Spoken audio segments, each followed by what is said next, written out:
there. Starting things off for the day, we'll be looking at Concord Maroon going up against the Carleton Ravens. And the Carleton Ravens have surprised, I think, again, for the second straight year in a row. You kind of go back to what they were able to do in the early stages of their bracket. They started off with a very difficult matchup versus a good number 5 Rutgers Scarlet team, found a 3-0 versus them. And then they would move on to play up against a even more formidable team in the form of Georgia Southern and the Eagles Cod Gold roster.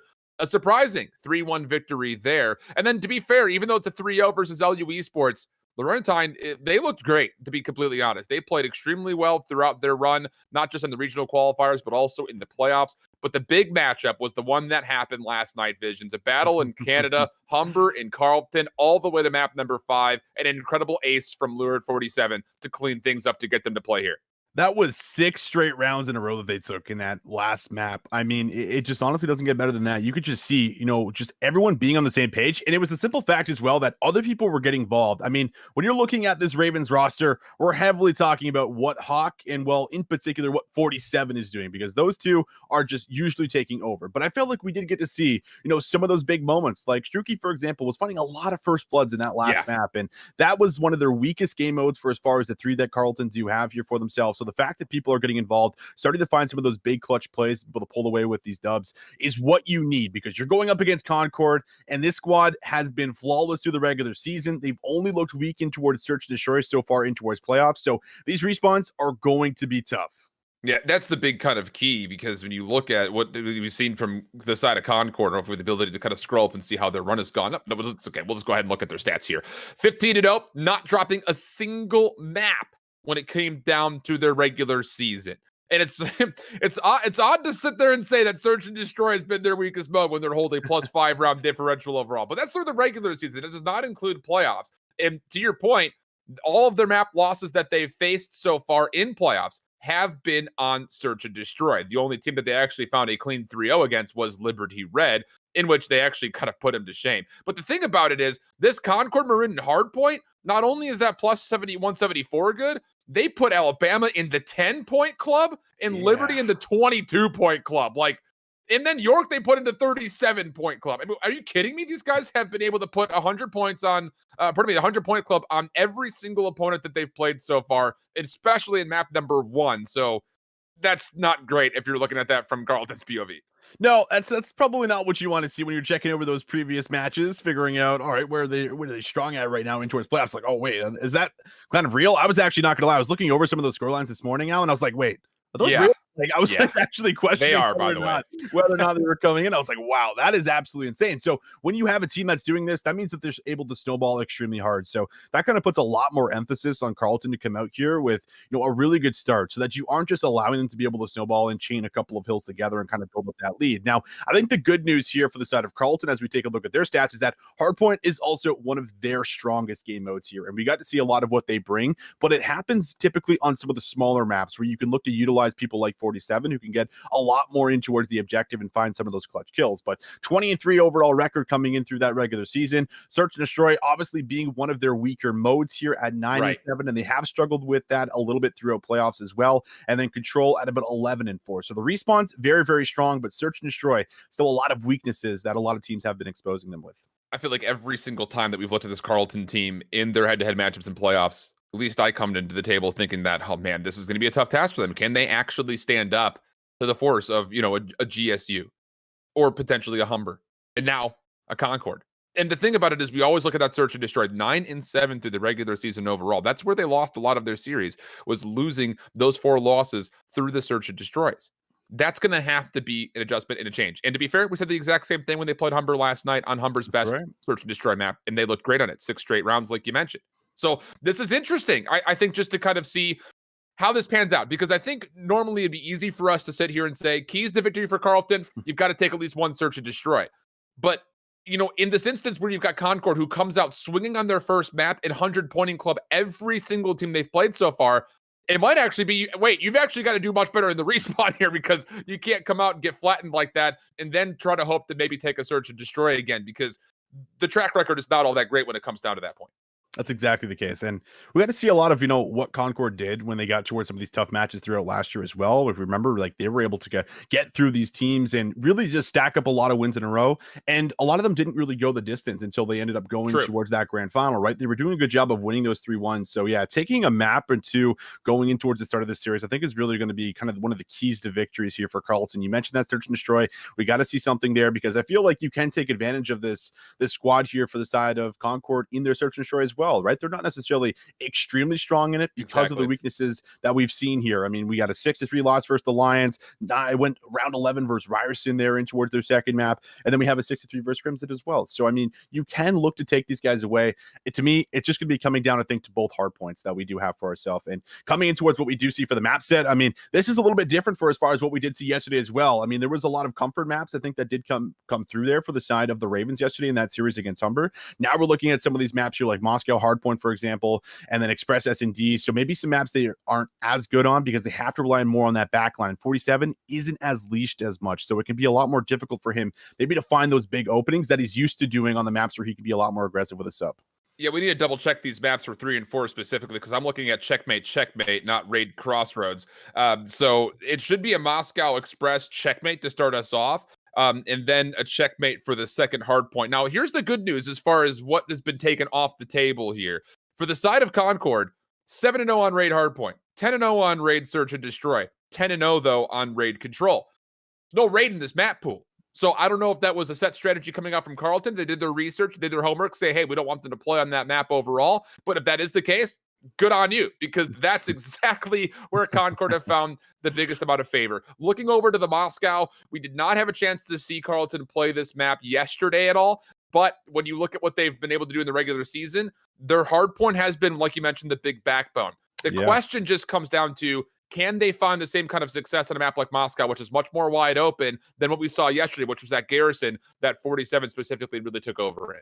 Yeah, and I mean, at the opposite end, we start talking about some of the players that we have here for Concord Maroon, and well, we got playoff Red Chase now, Alan. I mean, he even changed his name. After last year, we kind of nicknamed him that, right? Because we were like, Red Chase wasn't doing this through the regular season, and then we got in towards playoffs, and Red Chase was finding maps where he was taking over. So you can see it up there in the top right, Playoff Chase. We'll see if he can maybe get something going here for himself. But in towards the map already, 15 seconds in towards P1. Going to be contested back and forth, but finally the Ravens able to find a favorable kill feed, and they'll start getting themselves some early time.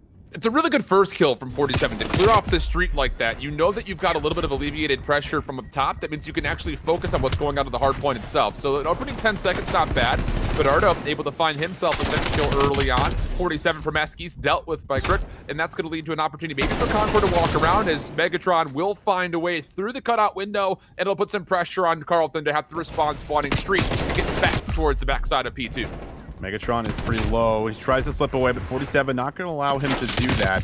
Concord come away with the scrap time, but the early setup looking good unless it can be Red Chase, who can make a big play in towards the back. He does find himself one, but Bernardo able to come through to make sure that he does in fact find that trade. Even has an AR to work with him. Megatron's going to be contesting it through the street. Good shots there out of Bernardo, finding himself on 3, but Trauma and Crooked coming through with a couple of kills, able to break this from the front and actually force the Ravens into a difficult situation. You want to talk about just the pressure. We talked about Bernardo, Struki, obviously a little bit lessened up when it comes to a force compared to a 47 and Hawk, but for Bernardo to start 6-3, it's a great feeling you have to imagine for the Ravens. And with that, they will actually get in with 30 seconds still to fight for here on the second hard point. Hawk trying to keep his life, but gets cut down from behind. Megatron for a couple, and that'll be the scrap time going the way of Concord, unless Carleton from the spawns on the bottom side want to contest it, but no. They will decide to instead play the rotation. Jamie already right behind him, and Megatron will make sure that there is an avenue here for Concord, realistically, to have numbers as we go over to the early time at P3. This was a big hill coming out of Concord Maroon, able to come away with the front break and actually get the majority of the time, and maybe even win this rotation towards new. These P2, these P3 hills, this is what it's all about in Moscow. Struki has to get something done here from the front, waiting for his teammates to back him up. Megatron, who's very, very low, will be able to make his move inside of the point, as here comes the side of the Ravens, breaking on in, but not through Andrew Crook. They're going to be able to find 3! Big plays coming through for the sub player. That is 4 in a row, and Concord Maroon, they shut down the push. He was definitely one of the big linchpins for success through Concord's miraculous runs that they had last year, including that upset against Texas A&M Maroon at one point in time, but they could not finalize to get to the championship, finishing second place. But now Carlton looking to maybe try to throw their weight around as they try to break the back side of the library. Hawk moving forward. Going to find the first one. That's Red Chase down 47 the second. Numbers looking good, but it's only 16 seconds that are here. And honestly, someone's got to decide from the Ravens who's going to get onto the hard point, because for Concord, them spawning by Eskies, they might consider maybe trying to play through this, at least for a time. But with no kills coming forward, they will instead default to rotate over to P4, and they will have numbers to be here. It just comes down to, can they get through the duo of Hawk and 47? Concord and Gold looking to try to find a way to maybe even pinch from behind this. Megatron waiting for crossing angles, but sees absolutely nothing. So maybe now an opportunity to play from the flank. Even trades so far, and Concord will start to make their move, but it's shut down just before it even gets off the ground. Love that play coming through here from Bed, just going all the way through the middle of the map, and Jamie's waiting for that kill to see if he can maybe pick him off and then play for the actual hill itself, but able to actually play his life, make the play. And that's going to allow him to actually rack up a couple of kills, maybe even a third. Crook will sniff him out, so behind the bar, he will fall, but Crook maybe with two, might be able to break in towards the point, almost a third. Druki does get cleaned up there from Trauma, and with 15 seconds remaining, Concord do find themselves back on towards the point, but the Ravens, after that massive deficit, have worked themselves back in the game. It's definitely staying tight. But on this rotation, you can already see number 5 of Megatron playing for the long side rotation to get over to the second hard point. And Crook has been all over the map. 12 and 7, another 4 spree for him. He's trying to lock things down just in front of Globe, and even says, wait a second, with my team spawning to the right, I can actually set up a bit of a pinch here. This is a brilliant timing for him. Should be able to get around both these players for free. Finds the first, why not the second? 6 in a row for Andrew Crook, and Concord really locking down this first hard point early. You got to get these streaks as well. Playing for streaks on a map like this can just be so rewarding. So we'll see if Crook can in fact do it. And well, 47 might just be 7. No, that's a snapper. So denying the streaks there. That kill being bigger than 47 likely even realizes at the time. But they still need to try to get control of the hill itself, as Red Chase will be trying to do what he can.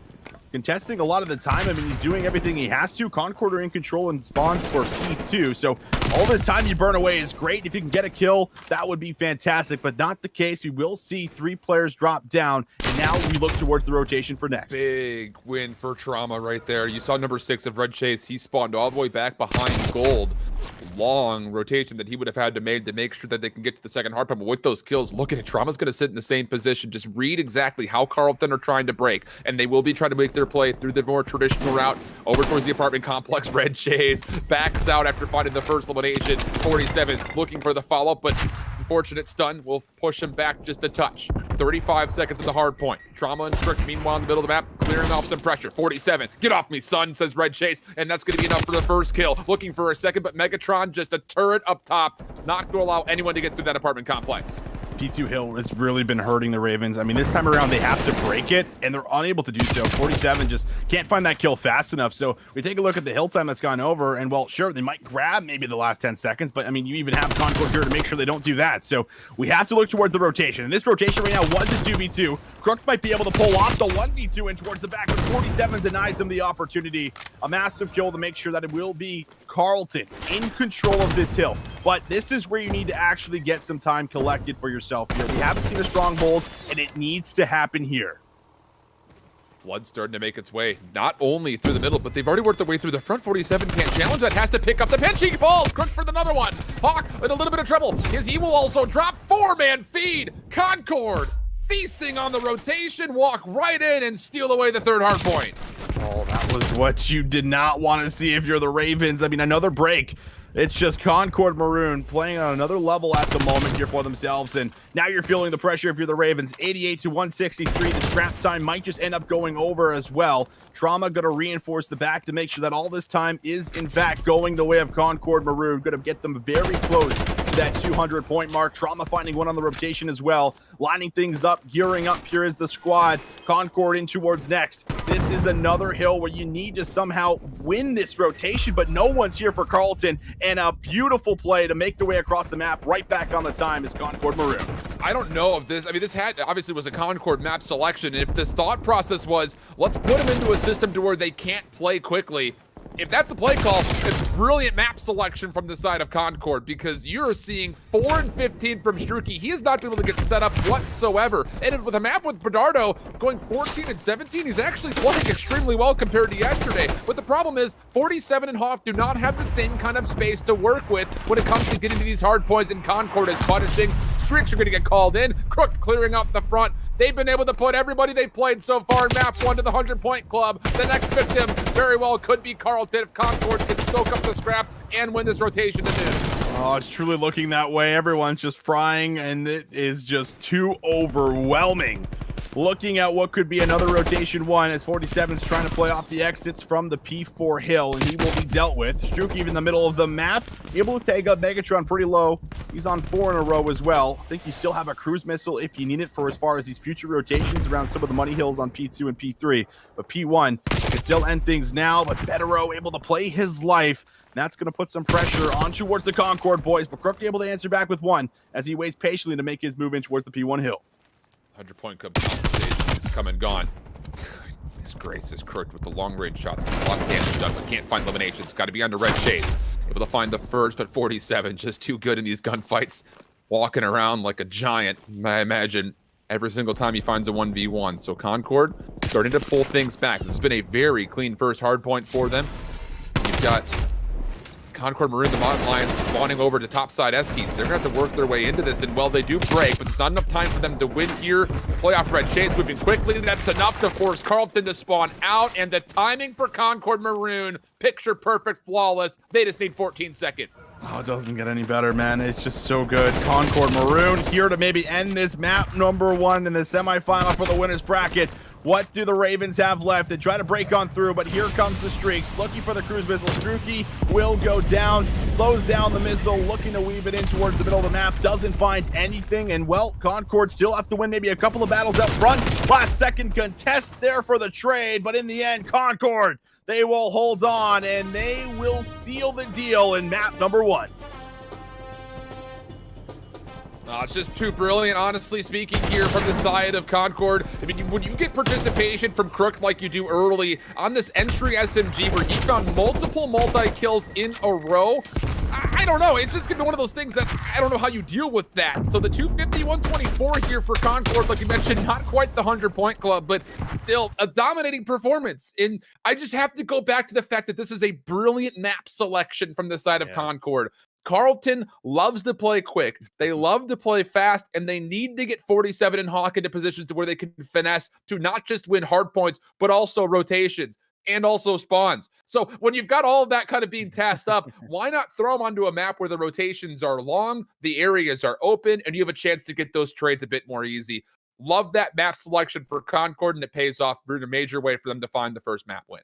It does, and looking back on just a lot of those hills, typically we see what is the handshake where it's like, all right, you take P2, we take P3. But Concord's like, no, we take P2, we take P3.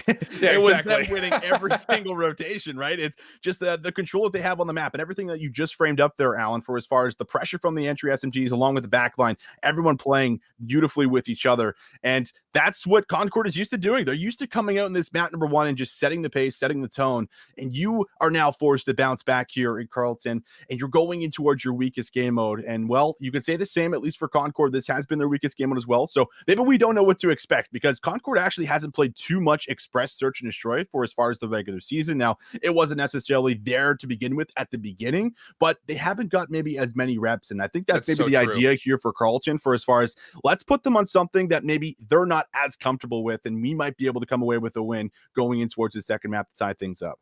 And the thing about it is, I'll say it, 47 is probably the best player in this server, but the thing about it is you cannot just rely on him to be able to do everything and carry Carlton to a major championship. That's the big thing. And Struki going, I think it was like 4-19 at one point in time. That's, again, where you put pressure onto every individual to make plays. This is another map where that could come through as well here from the side of Concord. If Struki is going to continue to struggle with this main AR kind of role that he's fulfilling, I mean, kind of, he's playing obviously very passive.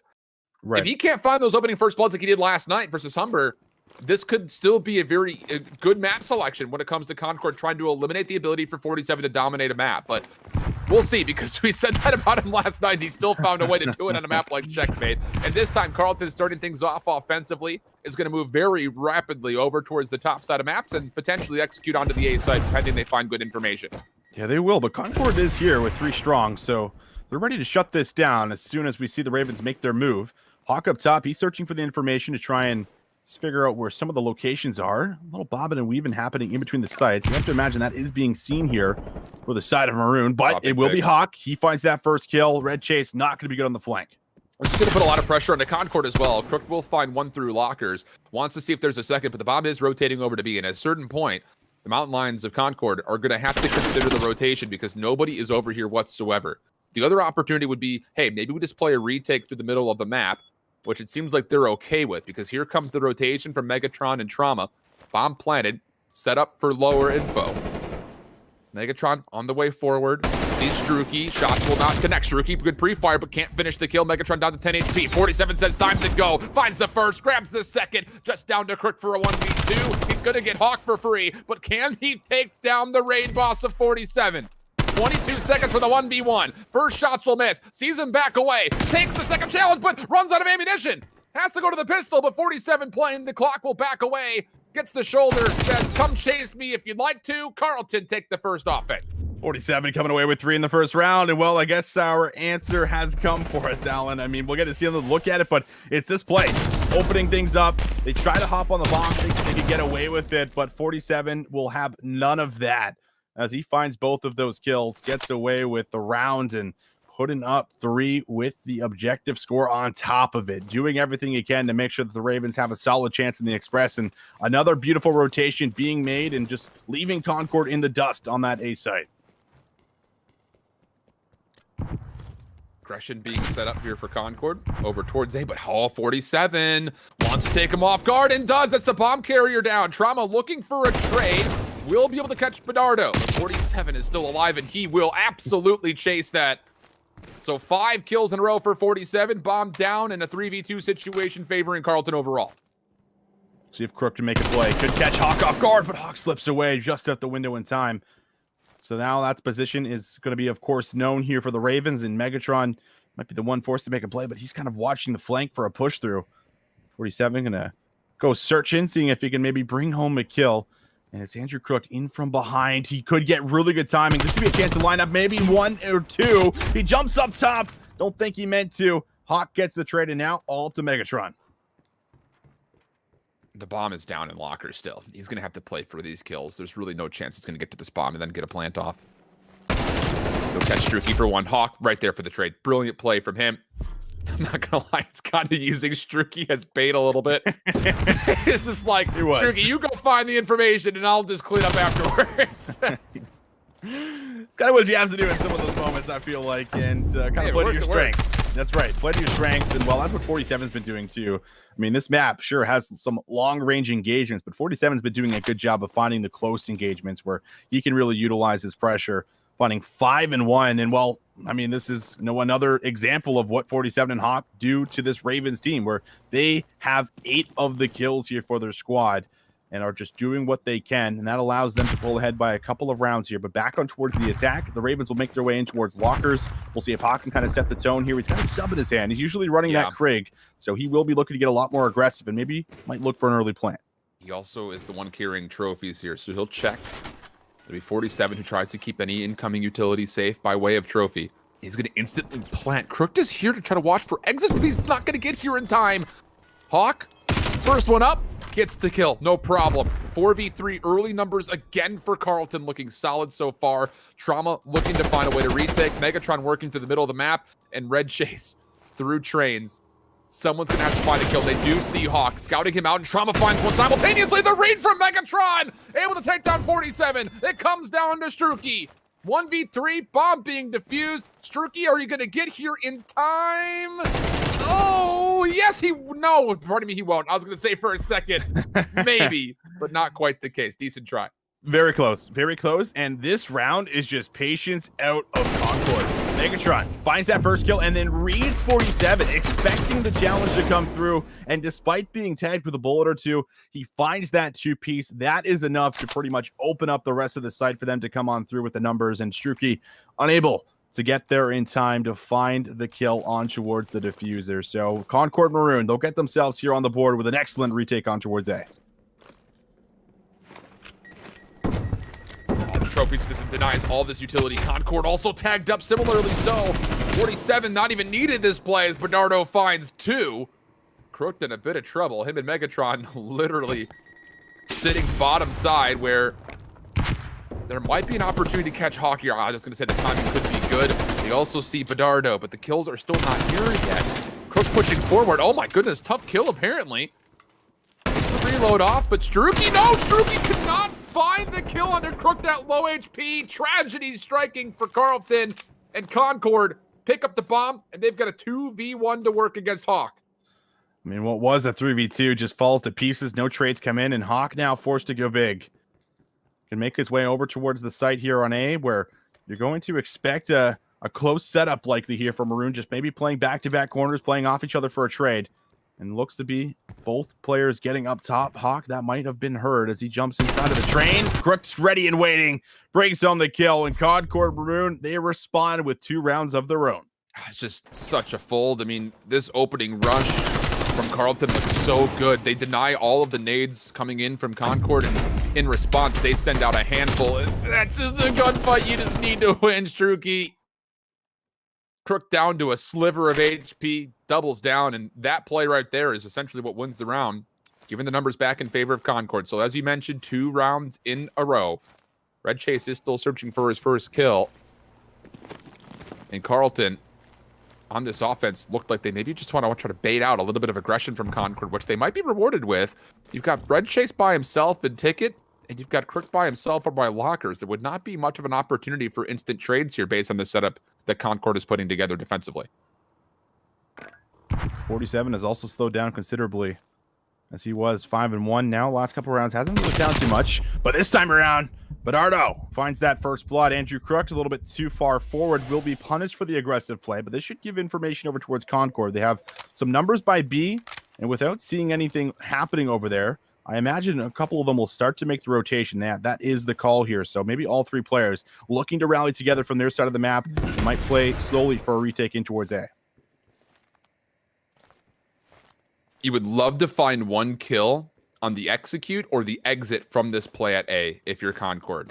Get these numbers even, and then you can set up a 3v3 as if nothing ever happened to Crook in the first place. Trauma's going to read. Bernardo is slid across. 47. Is he going to throw a wide enough shoulder to see Trauma come through? The first kill is there. On 47, he's just going to back away. The bomb has been planted. Hawk up top able to find not just 1, but Struki gets a second. Really good response from 47, not the second challenge. And as he goes through back to Lockers for the 3rd time, he will find the final kill. Nice little post plant setup for Carlton to take their 3rd round. There it is. That's the retake, and everything just looked good there for a second. They find the first kill, but Concord, they can't follow it up with anything more because of the positioning up top from Hawk. Struki also gets involved, so they both find the kills, and that pretty much stops the push right where they stand, and they can no longer really work with their numbers anymore from their side of the map. So 47 gets himself back on towards the board. A couple more players getting involved. There was a big first blood out of Bernardo as well to be able to kind of open up that numbers advantage here for them. But now it's time for Concord Maroon to get involved in towards their offensive play, and they're maybe going to find Megatron as they've cut through the middle of the map. Shots do in fact come through. It will be Bernardo again able to work for a first blood back-to-back rounds.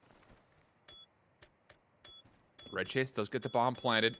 Carlton wrapping from behind this play, and Hawk from the front has found the first.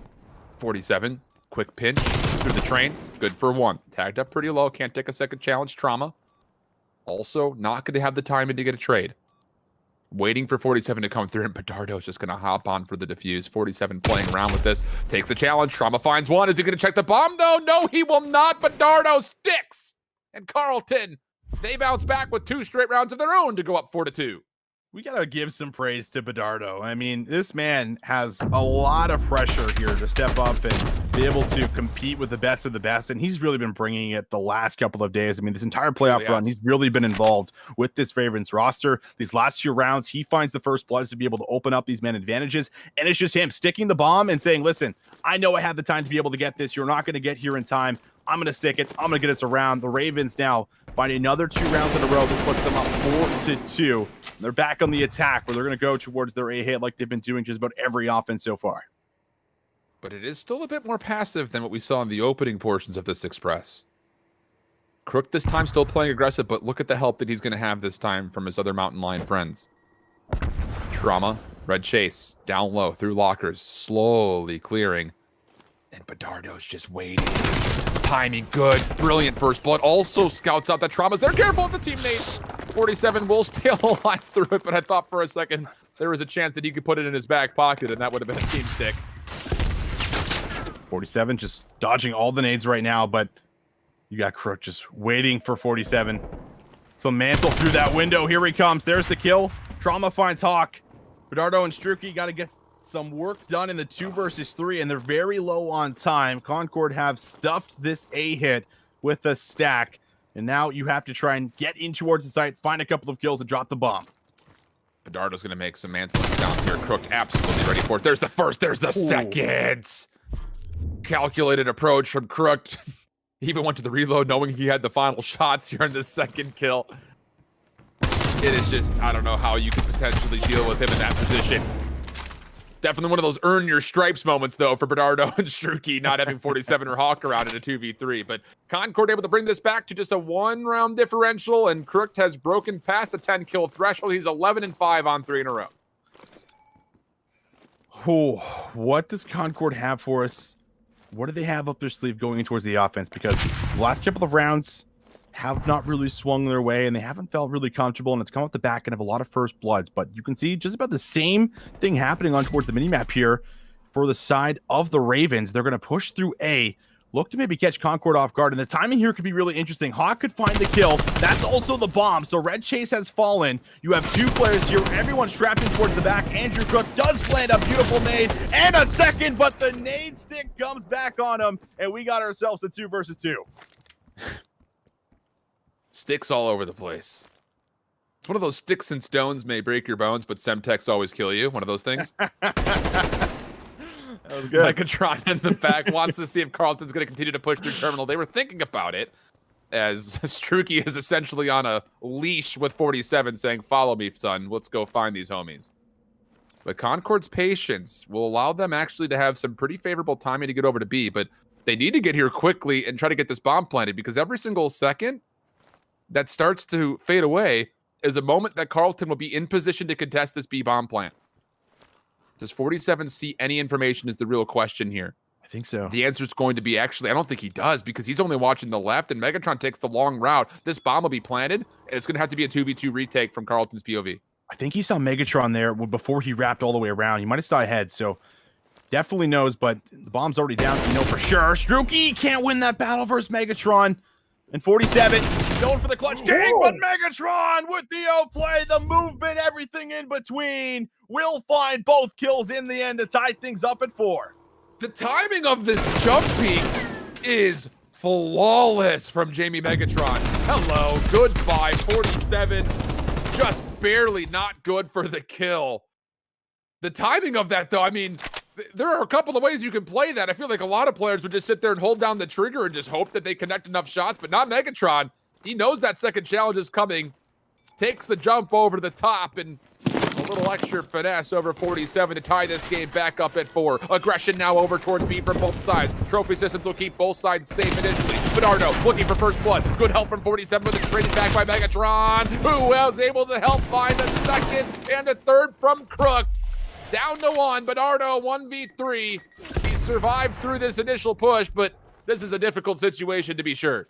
And it's the position that he's in as well. I mean, you could see Concord just trapping him in. He does have an angle maybe to go back towards Ticket Booth, but he's probably expecting someone to be on the stairs.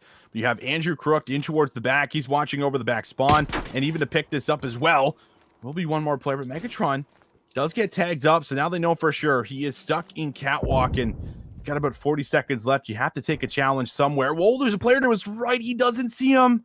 That could have been a freebie for Bedardo, but now he's in the back of his spawn and has to make his way through, and they know where he is. Yeah, there's really nowhere he's going to go here. You see even Concord just going to lock down the individual 3 lanes that he could be coming from. First contestant here, that'll be Megatron. Bedardo has to take the challenge. Not going to win it on that low of HP. And Concord put themselves in the lead for the first time here so far in the search to destroy, up 5-4 with one more round required to go up 2-0 in the series. 3 rounds in a row. Everything being stopped too. I mean, it's actually the predictions that have been coming through. Great play calls for a team that's maybe been struggling a little bit in search and destroy throughout playoffs here. Concord Maroon is certainly making the right calls in the final moments of this map, where they have now countered the last 2 offensive rounds. They've looked a lot more solid on their offenses alone. And you have a chance to close things out 6-4 here if you're Concord Maroon, and they're going to make their way in towards A. Red Chase, bomb in hand, just 1 and 9. Not a great round for him, but Crooked has picked up more than enough kills for the entirety of the team. 15 and 6. And how about Crooked's position? He's already up top by maps to where he can actually trap these 2 Raven players that are stuck kind of in lockers right now. Red Chase is looking to bait out shots. He's not going to get the ability to see anybody. But Crooked up top is just going to lurk A. Love this play. But Concord have to make a decision of, are they going to commit to B or not? Because they still have a lot of ground that they need to make up. And they're going to have no information on the setup that Carlton may have over towards this B site. It's just Druki, though, that's kind of watching down low for as far as that B push. And Crook might come in from behind here. He could get the timing, but 47 denies him that opportunity. We do lose Hawk, so that means we're in a 3 versus 3. Struki, he finds 1, and Trauma gets the trade. Everything explodes in a matter of seconds, and now the bomb goes down as we're in the 2v2. 1 is enough, though, from Struki. 47 behind Megatron finds the second elimination. It's just down to Trauma again. 1v2. This time, though, he's got to try to manipulate this on the other side towards B. Last time he was here, it was the same 2 players. Bedardo stuck it from the defuse on A couple of rounds prior. Will that linger in the head of Trauma? Maybe it does. He goes to check, but 47 rips his head off. And we're going to go to a round 11. Round 11, Allen, and 47 comes up big. In that moment there against Crook, the top fragger, out of his mind. He's already clutched up a couple of big moments here, and it's that kill that really allows them to move in here with the numbers and actually have that 2v1 advantage when 47 comes in behind the hallway. But Struki at least getting 1 here was critical for the simple fact that you don't allow Concord to really come away with an effective setup when you're playing for the retake. So good out of Trauma to at least get that trade, but in the end, it doesn't matter. And now we'll see who is on towards the attack. It will be the Ravens. They've made a lot of successful A pushes at the beginning of the game, but lately, those rounds have been stopped for the side of Concord. Look, you could be 0-10 right now, but Red Chase needs to find a kill this round. 1 kill could be the difference maker between you and a map win or you and a map loss. And Chase, you can kind of see he's kind of positioned in between a couple of members more passively over towards the A site. Carlton going through the overpass, looking to find an angle to get onto B. The only defensive player here for Concord is Megatron. If they commit, the Ravens will have a post plant set up towards the left side of the bomb site, but they have not fully committed onto it yet. 47 clearing a bit of space. Bedardo feeling a little bit more favored to try to plant this, and there he goes. Goes prone. Tries to get this down, and Concord the entire way is going to try to play a retake. Red Chase just holding the angle, waiting for that push to come on through. Everyone from Carlton, they back up towards their side. I mean, no one's so really smart on the site. They're going to try to retrap through mid, and Crook's able to read this. He finds kill number 16. That creates the man advantage here for Concord Maroon. The retake coming in slowly but surely, but it's going to have to be the Ravens trying to play their lives as they're all isolated, and they lose a second. 47 though from behind. He's put a stall onto this, but he falls. It's going to be down to, can the defuse stick? Bernardo, he needs to check it, but he's going to back away thinking a challenge is going to come through. Concord defuse. They take map number 2. Coming away with the round 11. Concord. Oh, man. We'll get another look at it here. These individual gunfights being lost. Everyone from Carlton, I don't like the way they play that setup. I don't like the fact that they kind of all back in towards that catwalk area, really forcing, them to kind of just put themselves in towards more difficult gunfights, because the idea, I think, there was the wrap through mid, and Crook does pick that up, so he finds the kill. But the problem is that when that play gets shut down, where do you go? Because you're just kind of isolated in there. You're not in a good position. You're not going to be holding headies or anything like this, so you don't really have an advantageous position. And because of it, Concord are able to move in towards the site where they have all that space just to simply watch over that spot, and you have to flood from there. If you don't, we win the round, we stick to defuse, and they are now up 2-0.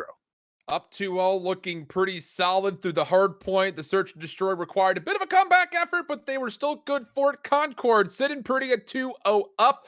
And then when we come back, we'll be taking a look at if Carleton can set up a potential reverse sweep. It'll have to be by way of the control when we come back right after this.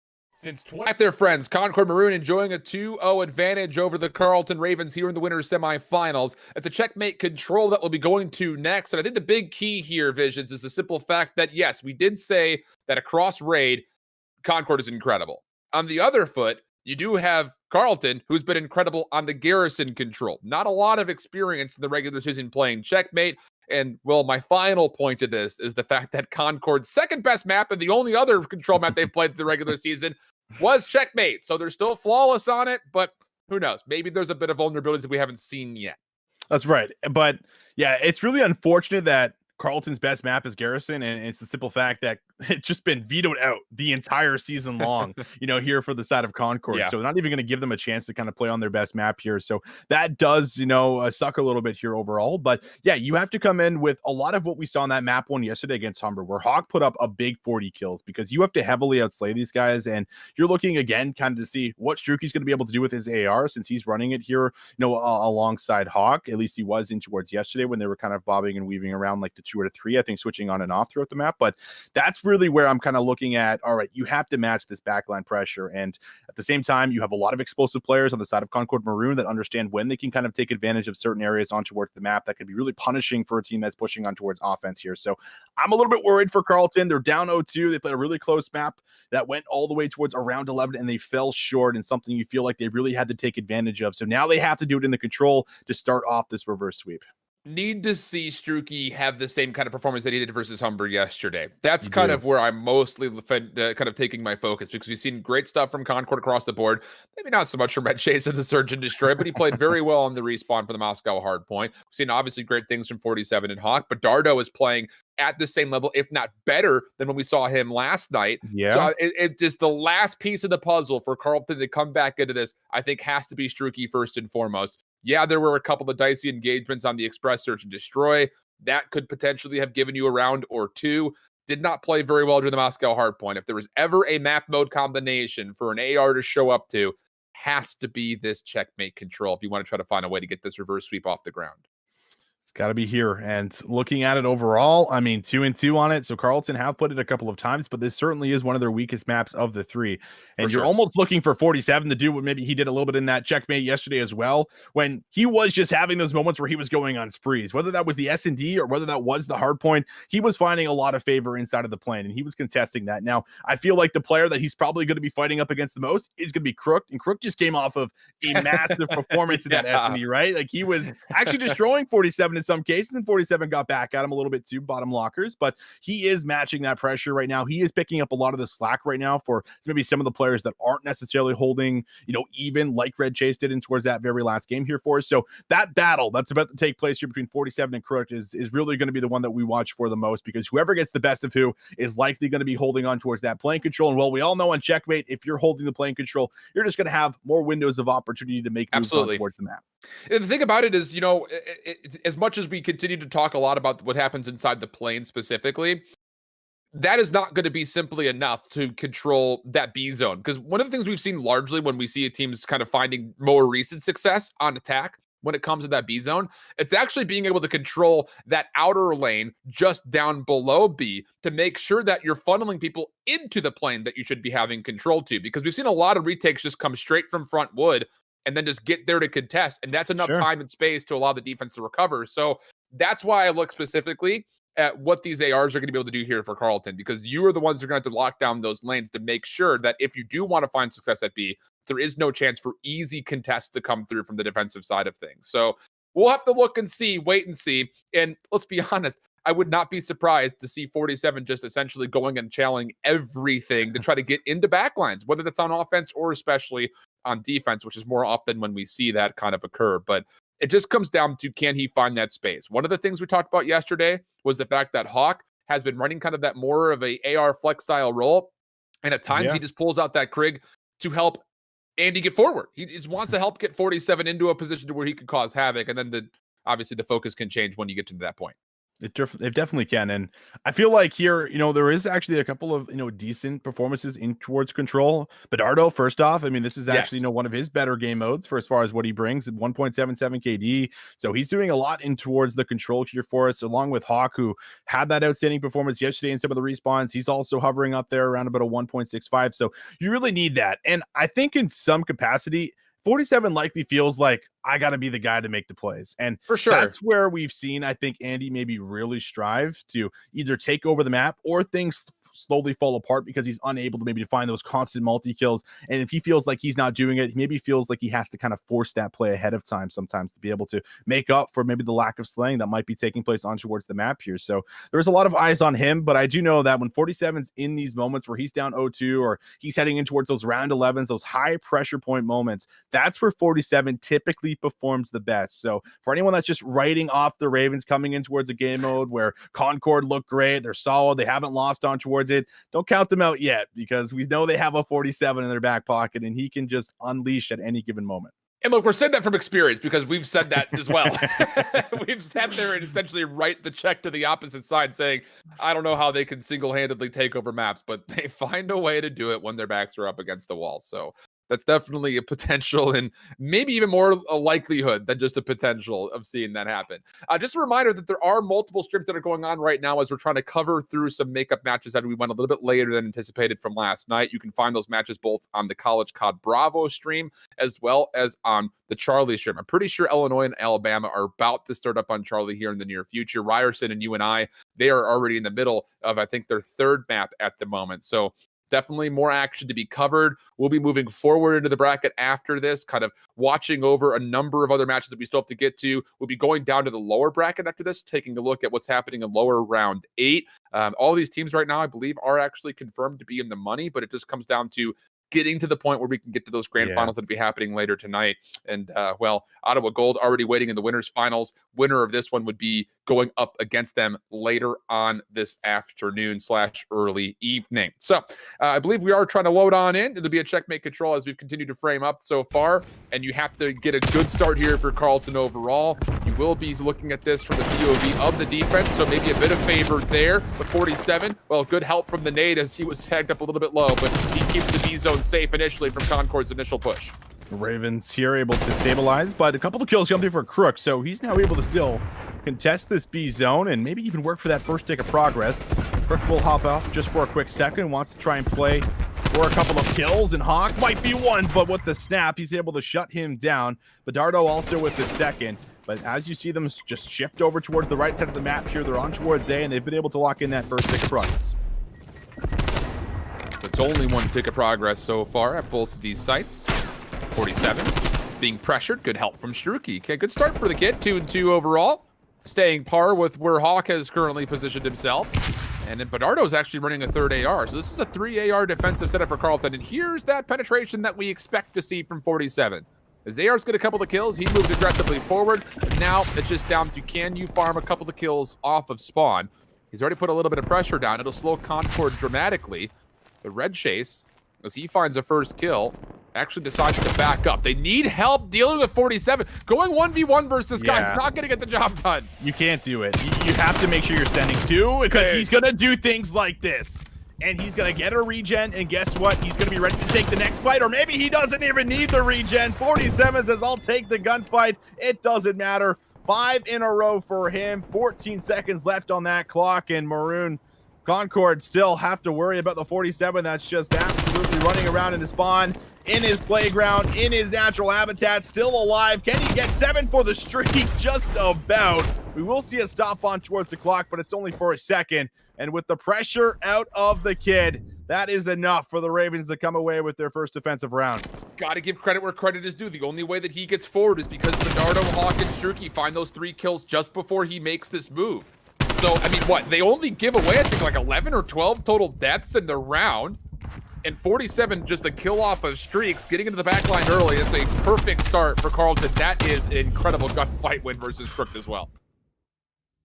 We said it. I mean, we framed it up.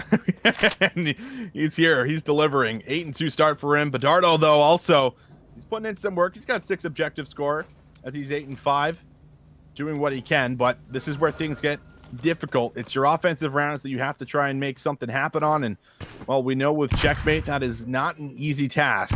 Bidardo just going to be running the sub here on this offensive round. Right off the start, he's going to make his way in towards the plane. Will be tagged up for the nade, so that's an easy gunfight for Red Chase, who finds his first kill here in towards the round. Meanwhile, everyone else has dropped for the side of Carlton. 47 finds a window to push through, but they will deal with him as well. This is everything that Carlton is going to find success with, is if they can get 47 through the back. You can see that's obviously a pretty set strategy for him. Put pressure on Concord from angles that you would not normally expect, but as that play foiled leads to Concord moving forward, Carlton needs to do some clearance in and around the plane. Look at all these red arrows, 3 of them right on the exit. 47 wants to go up top, finds a good gunfight win onto 1, but the trade immediately there, and now all of a sudden Concord is starting to take some pressure into Carlton's spawn. Crook looking to push up, should find Struki from the side. He does. He's picking for him. Maybe a second. Tough gunfight, but goes to the Diamatti. And will shut down 47 as he comes off his respawn. Unfortunately, his teammate had a trauma, but that's fine because Crook now on 6. 1 off the streak, but will he be able to survive? 70 HP. Falls back towards his teammates. The support is now here. Trophy system's down. Everything is in your favor for as far as the control on towards the map, locking them down, and Crook still just trying to fish for that last kill to secure that first streak. He's trying to earn these streaks versus 47. I put emphasis on earn because you're going to have to earn them unless you catch 47 from behind. Okay, so there's the artillery strike. Earned for 1. Bidardo on the B zone. Not going to expect Crook to come from the side. Double streaks now in tow for Crook. He's on 8 in a row, 12 and 5 for him. Time becoming a problem, and just as convincing as Carlton set up their defense, apparently the same is being said here by Concord. Andrew up to 9, eventually falls. Hawk with a couple of kills. That'll actually open up some space to stall this clock. And Bidardo's angle, good for a 3rd elimination. So now you've got Red Chase, who really just needs to play his life, but he tries to push the contest from middle. Good help from 47. Wait a second, the first tick is here. The second, surely to come behind it. Not done just yet, but you have to slay out another wave of Concord so you can get some progress made because you can't afford to leave the zone. And Red Chase, he's about to come on through for the contest. Hawk watching over his teammate. There's a challenge comes through. Bidardo able to find 1, but it's Andrew Crook for 2. And that should be good to lock things down. 3 come through in towards the end. Concord Maroon come away with a very successful defensive round. You got to give credit to the effort, though. I mean, that is a good final stretch for Carlton after you've got Crook doing this in your spawn. The fact that they're able to clear him out and then work over to get to the A zone was more than I think maybe most would have expected. Nice little finesse there to get back into the tube to find one of the final kills. And so as we go 1-1, there still will be a bit of a life lead when it comes to what Carlton has been able to do, but Crook is doing everything in his power to try to keep it as even as possible. He's already at 16 and 7. He's having a series, isn't he? I mean, truly. That is just one heck of a performance. I mean, with the sub too, right? I mean, not easy to find these angles, but he's getting there and he's punishing them for it. 47 in towards the plane. He tags up 1, but isn't interested in taking the gunfight. He wants to just get them right off the zone. I like this play out of Andy. Able to get himself a kill, maybe a second. Megatron will fall as well. 47 has enough HP maybe to get one more fight in his favor. The challenge comes to him, and it's Andrew Crook. Finishes him off, and they will find themselves back on towards the B zone. I almost feel like we could resolve this series just by sending Crooked and 47 into a 1v1 lobby. Bring it back to Russ. I would love to see that happen. I'm not lying. Like, these two have been in lights out here in this series. 47 getting the favor this time around as he finds a couple before falling. Favorable kill feed through early for the side of Carlton, but Megatron, one of the last ones to survive for Concord, will get right back on to the B zone. Crook thinking that he can help out by way of the cruise missile. Oh, nicely done. Speeds it up, finds 2 off the respawn. Now an opportunity as Red Chase finds the kill in Bidardo for Concord to lock down this B zone, and they already have some members lingering and waiting for help at A. This is a big offensive round here. I love that play out of Crook. Just gives them a good chance to come away with it. And now it's going to be a pinch, though, from 47. He responds with a 3-piece of his own. He shuts down the push out of Concord Maroon. That stops everything. And now you have to battle out of your spawn as well as work away at a 47 who's going to make his way in. Big gunfight here, but 47 actually doesn't take it right away. There's the challenge out of Crook. He finds him, but Megatron good for the trade, and not just one, but a second onto Bidardo. This means that Concord Maroon have dealt with the players in the spawn, and they can look to move up again. Yeah, this play from Red Chase in the middle of the plane is so key. You cannot allow him to stay here if you're Carlton. Need to clear it out. Nice shot punch. Bidardo falls. Red Chase trying to finesse, thinking there's going to be a second challenge. Gets around. Hawk finds the second kill. Shruki not able to capitalize. The regen's also through. Getting tagged up from behind eventually will fall. And actually, meanwhile, while all this has happened, Concord's slow to get onto the A zone means that Carlton have successfully dealt with the pressure, and they can actually get control of the plane once more. And they've actually kind of narrowed down on towards the life lead as well here. Just down by a couple. I say that. Crook, Megatron, they find a couple of kills, but 47 is still alive. He's on the map. Also on 4 straight. He might be able to find an angle to push all the way through the right side. Trauma looks to pick it up, and 47 doesn't commit. Simply backs up, waits for the challenge for him, and it will come through. That's now 5. 47 working towards streaks. Might just be the way the Ravens find some success going further in towards the game. It's poetry in motion for 47, although Megatron was there for the trade. Another kill away from just being able to earn the artillery strike, but the damage has been mitigated. 2 life leads still for Concord, but they have found no progress here at A. Plane pressure, decent for Carlton. They can still contest this, but Crick comes off and finds a couple of kills. 47 up top. Finds one. Wants to make sure that any reinforcements are stalled. You can let progress come through here. Only 4 lives, as you mentioned, but you're trying to farm up some kills, and Crick says, this is my chance to get into concrete. Red Chase deals with 47. You're on the final 2 lives if you're Carlton. You need to find a way to try to get into the A zone. Crook trying to chase down 1. Second tick of progress going to be through. Struki falls down just to Bernardo. He's trying to contest and taking down Concord. They go up 2-1. Up 2-1, and on top of that, it comes at the back end of that cruise missile that was called in for Andrew Crooks. He calls it in and finds 3, and because all those players are coming off the respawn, they already don't have that map control, so it allows them to stack this B zone, which is something we never really see for as far as the first zone going over on the offensive round, and that just makes things a lot more easier to play through A long and eventually get in towards the back, get concrete control, find the kills, have that life lead in your favor, and they will get away with an offense. And that forces the Ravens now to come away with an offense of their own. They don't have any streaks, and they still have to worry about that artillery that's available here for Crook. Carlton taking their first approach over to A. 47 dealt with, pushed back, and eliminated. Trauma able only to find his 5th kill overall through these 4 rounds. Not a great game for him, but a big kill there to take some pressure off the A's on Bernardo. Wants to get aggressive, gets Megatron, and just couldn't quite get behind the boxes to stay alive. 47 will come off spawn, find another kill, but Carlton's still trying to find a way to get into the plane, and Crook is standing in their way. 32-12, another 8 spree in a row for him, and he says, go call, let's get this cruise missile in play. Remember the last cruise missile? Well, here's another one. What can he do to weave this in? He'll try, won't find anything, but he knows exactly where the Carlton members are. Everyone's set up. You can see it on the map. Sure, a player gets through, but Bernardo doesn't have any support because the support's being cut off from Andrew Crook, who's now on double digits. Will there be an 11th? There will not. Bernardo is doing what he can to make sure that they're able to stabilize, take away the middle of the map again, but Megatron is there for the trade. You have no real progress, and the Ravens are coming down to their final 30 seconds in the 4th round. They're going to be setting up for a mid-push, and you've got to clear this convincingly and then make a call. Where do you want to go? And the kills are not there for the side of the Carlton Ravens. Final life between Carlton and maybe a lower bracket run in their near future. 22 lives to 15, only 15 seconds. Megatron pushing forward, taking care of the yellow containers. Artillery strike will go 1 for 1 on both sides, but the problem is nobody from Carlton is going to touch in time. Concord Maroon into the winners finals with a 3-0 over Carlton.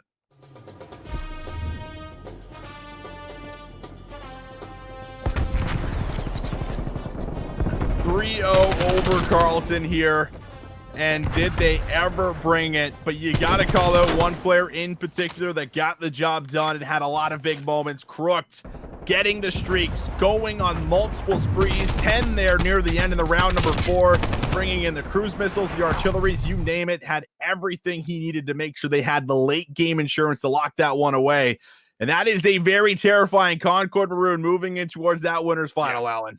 It's one of those things that this was almost, I'm feeling a little bit nostalgic of what we saw from Concord as they would have had to eventually play up against Texas A&M Maroon, the first team to actually defeat them at one point in time. That's kind of the same situation, but maybe even a level above, because you've got not just Ottawa Gold who's waiting for you now in the winners finals, but the Ottawa Black team in the lower bracket could potentially punish you if you find yourself down into the losers bracket overall. But what we've seen from Concord throughout the season was flawless perfection Here in the playoffs, a couple of concerns for search and destroy, but today versus a very good Carleton team, able to capitalize a 3-0 sweep. Really, you're just looking at a couple of individual performances that didn't hold up to each of those 3 maps, but when you've got Crook playing like this, it may not make much of a difference because, my goodness, he almost dropped 40 kills in that control. Yeah, he almost did. I mean, that alone, right, kind of tells you what he's doing. He had 16, I believe it was, in towards the S&D, and he had a good performance in towards the map one. So, and when Crook's playing like this, that's good news for Concord Brood coming in towards what is the championship Sunday, going through this entire season and now the playoffs to get towards this point. So you love to see that out of them. But yeah, Carleton now have a lot of work to do, and you have to go and I feel like shoot a bunch of bots if you're Struky, because he got 2 kills with a nice start in towards the round number 1, but only got 3 kills across the next 3 rounds. And I mean, as much as you have a couple of strong players on this roster, that just is not allowed if you're going to make a run through that lower bracket. So you really do need to make sure that everyone is on form, and maybe 47 can kind of rally these guys together. And I think Hawk too, for as far as being some of the leaders on this squad, to say, listen, guys, we're still okay. We can still make a run. We're a great team, but we just did not get the best of Concord here on the day as of yet. So we'll have to go back and just watch over some things before we get towards our next matchup so we can set it up.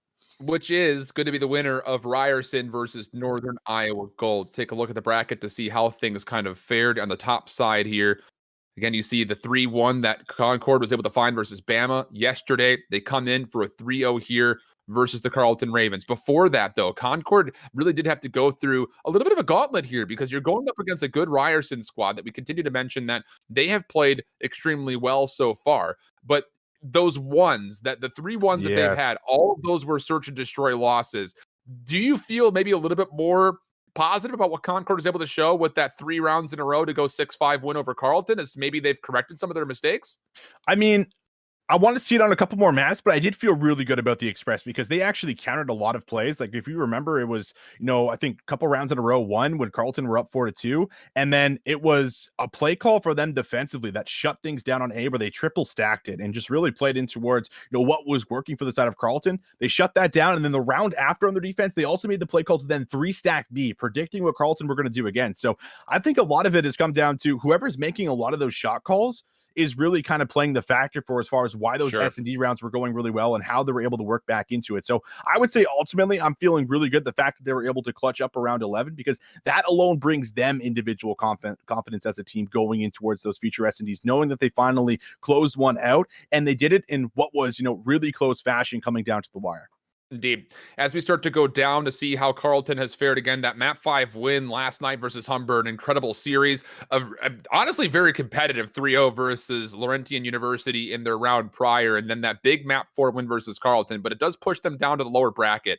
And well, that will mean that they will have to go up, like mentioned, up against either the Northern Iowa Gold team or Ryerson, depending on who wins that matchup overall. And as we try to take our track down toward the lower bracket, you see UNI Gold kind of there as we scroll past. They were looking very solid. Again, they 3-0 as they moved their way, or probably 3-1 versus Northwood, who looked pretty tough to regional quals. They found the 3-1 versus UTA and Arlington Blue, and then the 3-0 versus Arizona State Maroon. But the problem is they had to go up against Ottawa Black.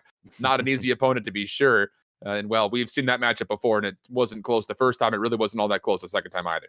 No, and looking at what's going to happen now down towards this lower bracket, where this is where things get really interesting for us, and where a lot of our coverage actually kind of leans towards and goes to, besides that winner's final, right? So a lot of teams about to see their very last match for as far as the CCL here in 2021. And as you start to dive into it and see who is really left here, I mean, there is just some big matchups for as far as what we're going to get in some of these tight series that have already been, some 3-2s that you're seeing, Ryerson Rams looking to go a little bit further to see if they can kind of keep on trucking through and maybe bring a lot of what they had in towards that regular season there for them. Maybe we can slide over to the right a little bit here to see where exactly we are in the terms of what the lower bracket matches that are coming up next for us. See, Ryerson, that's where they get into the lower bracket. They had to go map 5 versus Concord Gray, who came out fiery for these playoffs. Also able to take a 3-0 versus Texas State, and then the 3-0 versus Southern Illinois. You see that Ottawa Black, Illini Orange will apparently be scheduled to be playing over on the Bravo stream. Map 5, though, coming up between Northern Iowa and Ryerson. My goodness. They continue to find themselves battling through, but that's where Concord end up. They will be playing that match here on the Alpha stream at 3:30 when we eventually get there. I actually really want to watch that map 5. So with that said, let's go ahead and send things over to a bit of a break. But before we do, again, we've got a lot of action happening around the CCL overall, including the ability for you to now rep in and out of game with some CCL merch. CCL Armory now live. You can gear yourself up with all of the apparel essentials that will make up your wardrobe, including hoodies, tees, joggers, hats, and of course, even some polos for all of you business majors that might be out there. Head over to collegecon.com/store to browse all of the CCL apparel options today and put your order through. I've got myself one of those hoodies, got myself a polo, got myself a t-shirt. I'm ready to go. Love that, Alan. I mean, coming through, we talked about it yesterday. You got yourself kitted out for just about every single season now.